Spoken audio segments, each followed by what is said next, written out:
Alors, un bilan, ça se fait à la fin, mais on va dire qu'on peut faire un bilan d'étape. Le bilan d'étape après cette soirée, je pense vraiment réussi à voir la largeur des sourires des participants. Je dirais qu'on retrouve toujours autant de bienveillance en Lozère.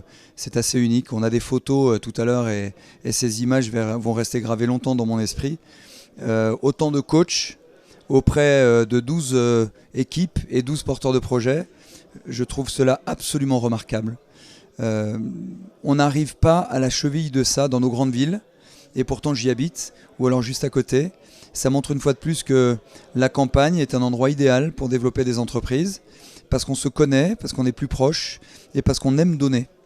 Donc j'espère qu'une chose, c'est que ces valeurs de la campagne vont faire école, et que demain la start-up est dans le pré va permettre peut-être de se diffuser sous autre forme, et elle se diffuse d'ailleurs sous autre forme ici et ailleurs. Mais je pense que l'entrepreneuriat et le fait d'entreprendre est un statut qui dépasse tous les autres statuts, toutes les autres origines, toutes les autres appartenances. Parce que quand quelqu'un porte un projet, on s'intéresse au risque, on s'intéresse à la peur, on s'intéresse à son engagement et à sa cause. Et on le voit aujourd'hui, où une fois de plus, on se retrouve dans une soirée où on a une centaine de personnes qui sont tous dans le milieu de l'entrepreneuriat. Alors en permanence, on nous dit, ouh là là, le milieu de l'entrepreneuriat, c'est un milieu de réseau, c'est un milieu où on cherche à faire des relations et à échanger des cartes de visite. Et on se faisait la remarque suivante avec Sébastien, c'est que j'ai des cartes de visite dans ma mallette, j'en ai pas sorti une, lui non plus. Et finalement, c'est ça peut-être la force de nos campagnes, c'est qu'on n'est pas là pour échanger des cartes de visite, on est là pour échanger des moments de vie et pour croiser des lignes de vie. Donc vive la Lozère et vive la Start-up est dans le pré en Lozère Nouvelle Vie. Il y a des projets très sympathiques, il y a des projets qui sont liés aux compétences de certaines personnes. C'est ça qu'on aime particulièrement. Créer une entreprise, c'est d'abord créer son entreprise par rapport à son expérience, son métier, ses valeurs, son engagement, mais surtout son expertise. Parce que c'est ça souvent. Et je trouve que ce qui est bien, on le voit avec les deux ingénieurs qui viennent créer quelque chose pour l'exploitation des mines, et des dangers par rapport à l'exploitation des mines.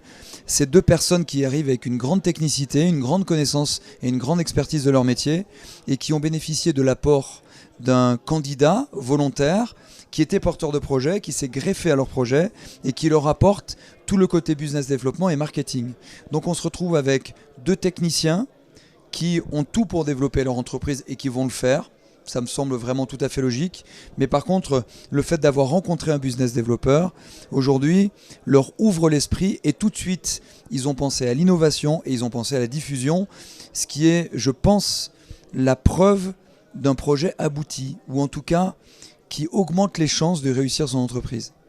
Voilà, je sais même pas si le mot compétition peut être utilisé. Alors coopétition peut-être, hein, on parle de coopération et de compétition, mais je ne pense pas que le prix à gagner soit finalement la chose la plus stimulante.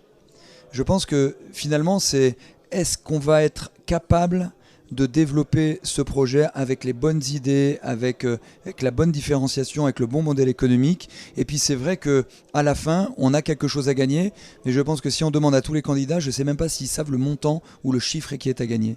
Mais on est dans un processus d'amélioration continue qui est poussé par des coachs qui sont extrêmement bienveillants. Voilà, il y a très peu finalement d'accidents entre guillemets de coaching. On se retrouve avec des personnes qui sont là à côté, qui observent, qui questionnent et qui permettent finalement cette amélioration.